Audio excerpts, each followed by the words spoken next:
welcome to the Wolfchase Toyota Insider on the Memphis Tiger Network. I'm Jeff Brightwell. We're joined today by volleyball coach Sean Burdette. And coach, in the COVID era, we're about to be very busy in the NCAA, and particularly the American Conference and the Memphis Tigers, because everyone's going to be going at the same time. You're going to be in one of the first Olympic sports to get going, and it's been over a calendar year since you guys have had game action. Yeah, it's certainly a long time coming, and we're excited that it's here. But, at the end of the day, we've got to be able to, duck and dive a little bit and move and really just kind of play whatever comes in front of us. And, every day is a little bit different. Has it helped a little bit? Football and men's basketball. Football's completed. Men's basketball has been way through their season. So your athletes have seen how it goes. It's going to be a very day-by-day type of season regarding either games or practices. Yeah, and I think we've learned a lot from watching those other sports, and, credit to our administration, the university, for putting things in place that really are allowing us to get out on the court every single day and be successful. And I think, at the end of the day, our players, they want to play, and, we'll give them every opportunity to do that in a safe form and fashion, and, really get ready for this home opening weekend. Oh, we'll get back to this season in a second, but going back to last year, a unique season. Sometimes second years are the toughest, but your second year, it was fairly good. And of course, coaches are always going to want more wins, but you got off to a school record start. They found the conference a little bit tough when it started, but then you look at the back part of the conference, you won 6 of your last 10, 3 of your last 5. So you ended up on a good note overall. I feel it was probably a very solid second year. Yeah, it was a great job by our players and certainly staff as well. And I think, you've got to be able to get better every day, every week. And when you hit that conference stretch, it is, sometimes a different level. And, you got to be ready to take that. And, this will be a little bit different, this year in terms of our formatting. But, the teams are still out there, the same ones, and we got to get ready to go. So it's been roughly 12 or 13 months since you played a match. So I know last summer we had talked, or last fall, about the summer and going through that one. That was as routine as it can be because you didn't know if you were going to play that fall. But then the fall season gets pushed to spring. What was the winter like for you guys? And I'm sure it's got to be like everyone else. I guess you can call it cabin fever because you're not getting to play games and you're seeing the same thing every day.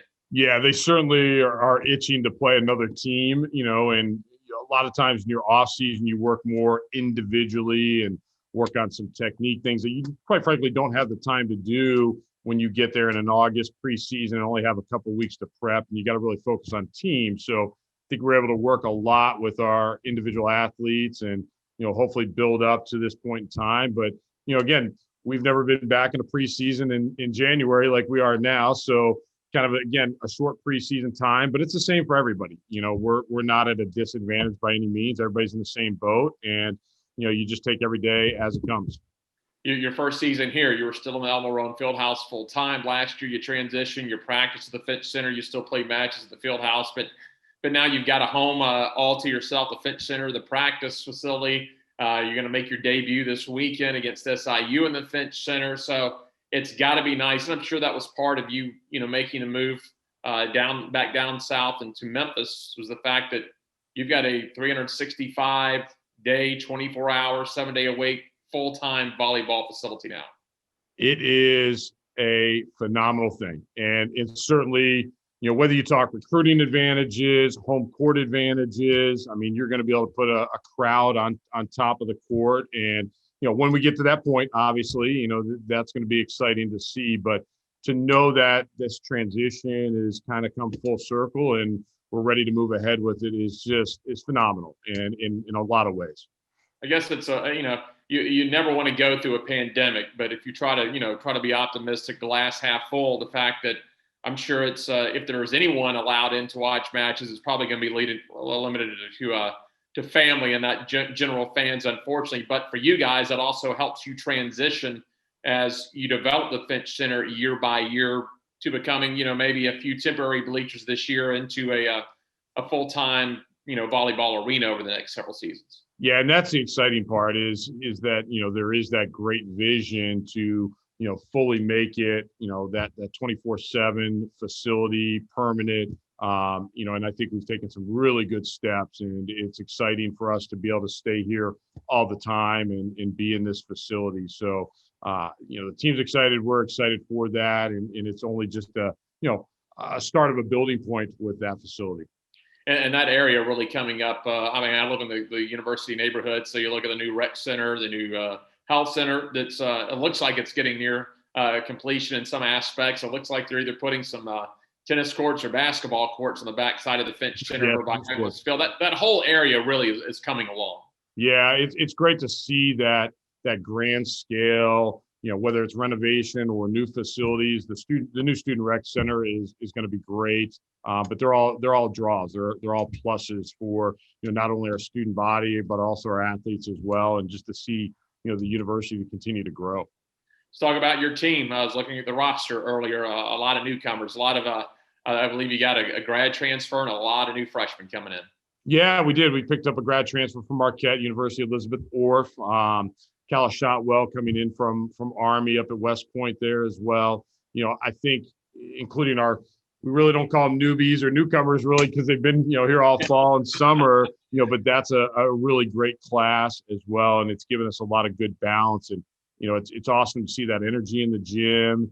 And I think, when you talk about the pandemic and, so many people thought about the negatives, and we just try to figure out how do we get that positive out of things. And I think our staff and our players really worked, even though it was via Zoom and using technology, built a lot of relationships in that time. So, at the end of the day, I think we built a lot better bonds and, be able to step on the court. We just kind of know a little bit more about each other, and, we can kind of rely and confide in things and, have great conversations, but then get the volleyball work done too.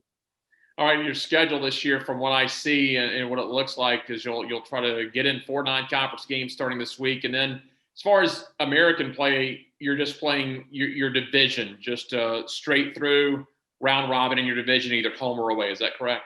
That's correct. So we've got our West Division matches, and things are a little bit different. Normally, we would play a Friday, Sunday split, play 2 different opponents in a weekend, with safety and everything, and cutting, really trying to cut the travel down a little bit. We're deciding to play, the same opponent twice in a weekend. So we've got Southern Illinois this weekend. We'll play Friday, Saturday. Next weekend with La Tech, Friday, Saturday. And then as we get into the West Division, same thing at home. You play the same team twice, back to back, and then away. So I think it works out well where it's a shorter season, but again, it's a season, and that's what's exciting. Well, what's conference postseason going to look like? Have they mentioned anything yet about what they'll do in this year in particular? Yeah, so we'll take 4 teams to the conference tournament. We'll take the top 2 teams from the East and top 2 from the West, and have a championship, which that's exciting to still have that, and you've got something to play for, really all the way through in a short season like this. All right, Coach, what about SIU this weekend? What do you the only film you have on them is like the film they have on you is 13 or so months ago, and I'm sure you've seen the roster and done your research. What do you see out of the Salukis? Well, certainly they've got a large squad in terms of depth. They've got a lot of players in the gym. They've got a fair amount of returners as well. Their staff does a great job in training and building the players. And, certainly there's going to be changes. Like you said, it's been a long time since we've seen them. Today's technology, everybody gets to watch video, from last season or just over a year ago. And, but it's really, these first couple weekends is about what you do on your side of the net. And can you control the ball? Can you control tempo? And really kind of limit your errors as you start out. And, nerves for everybody, really. I think when you get out there and it's been so long since you stepped on the court, you've got that excitement built up. How do you kind of control emotions? But then also, because you don't have the fan base, how do you generate your own energy and excitement too? All right, Coach, sounds good. Best of luck this weekend, and it'll be fun playing that debut game at your new home. Absolutely. Thanks so much for having me. All right, that's Sean Burdette. I'm Jeff Brightwell. This is the Wolfchase Toyota Insider.